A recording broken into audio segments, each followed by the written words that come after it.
बहुत से धर्मों के लोगों की बहुत तरह की अवधारणाएं हैं। कोई इस्लाम में विश्वास रखता है तो वो उर्दू भी जानता है, वो अरबी को समझने की कोशिश भी करता है, वो अपने धर्म की पुस्तक में अपनी आस्थाएं भी रखते हैं, उसमें विश्वास भी रखते हैं। कोई क्रिश्चियन है तो वो इंग्लिश भी जानता है, वो बाइबल में भी विश्वास रखता है, वो उसको समझने की सीखने की कोशिश करता है। लेकिन हमारे हिंदुओं में ना तो हम संस्कृत समझने की कोशिश करते हैं, ना हम संस्कृत सीखने की कोशिश करते हैं, ना हम संस्कृत को समझते हैं, और ना ही अपने धार्मिक ग्रंथों के प्रति हमारी वैसी आस्था और विश्वास है जैसा होना चाहिए।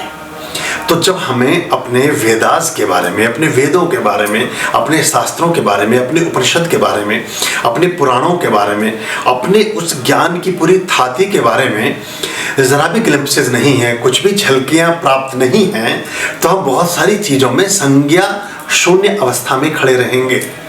जैसे कि ज्ञान हमारे पास था, लेकिन लैक ऑफ नॉलेज की वजह से, सूचना ना होने की वजह से, जानकारी ना होने की वजह से, हमें श्रुति स्मृति का अभ्यास ना होने की वजह से, हमारा अध्ययन और स्वाध्याय की कमी होने की वजह से हम उसके बारे में ज्ञान नहीं है।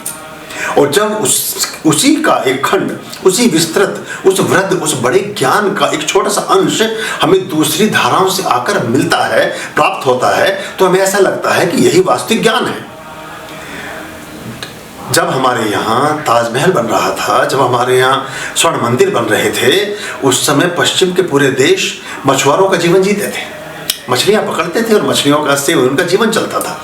जब हमारे कालिदास ने अभिज्ञान शाकुंतलम लिखा, उसमें पूरी दुनिया के 190 देशों में से 10 देशों का अस्तित्व तो ऐसा नहीं था कि जो दैदीप्यमान हो, दिखाने और देखने जैसा हो, लेकिन वो अपनी पुरानी परंपराओं को, पुरानी धरोहरों को, अपनी सभ्यता, अपनी संस्कृति, अपना इतिहास और अपना गौरवशाली जो अतीत है उसको विस्मृत कर बैठे, उसको भूल गए।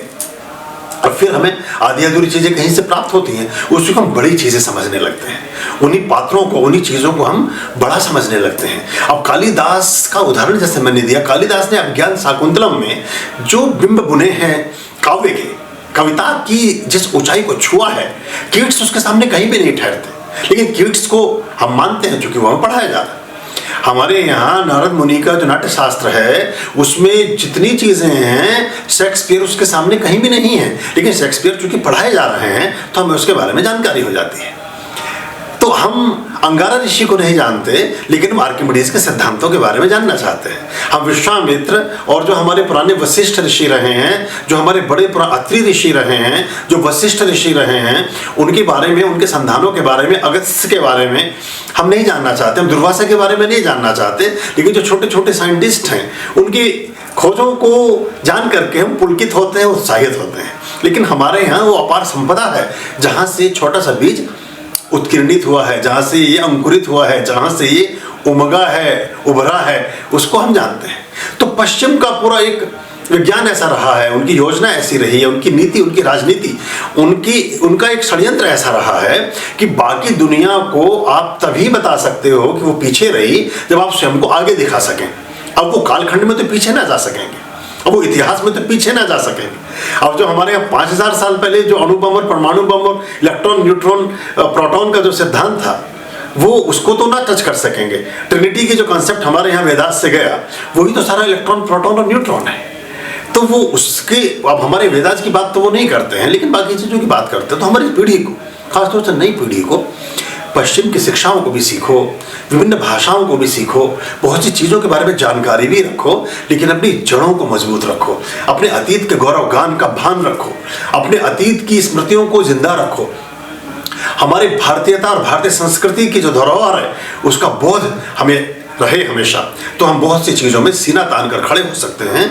और अपने उस ज्ञान से हमारे पैर हों अतीत में, हमारा धड़ हो वर्तमान में, और हमारी दृष्टि हो भविष्य में, तो हम एक समग्र और संपूर्ण मनुष्यत्व की तरफ जा सकेंगे। जो महर्षि अरविंदो ने जैसे मनुष्य की कल्पना की, उस तरफ हम जा सकेंगे, उस दिशा में हम जा सकेंगे।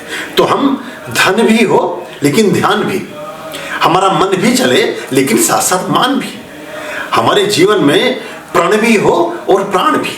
हम शास्त्र की भी शिक्षा रखें, शास्त्र की भी गहराई को समझते हो, लेकिन इस शस्त्र की विधि से भी पृथक ना होने पाए, तो हमारा हिंदुत्व अक्षुण्ण रहेगा। हम गौरवशाली अतीत के वंशज कहलाने के अधिकारी होंगे। ओम स्वस्ति।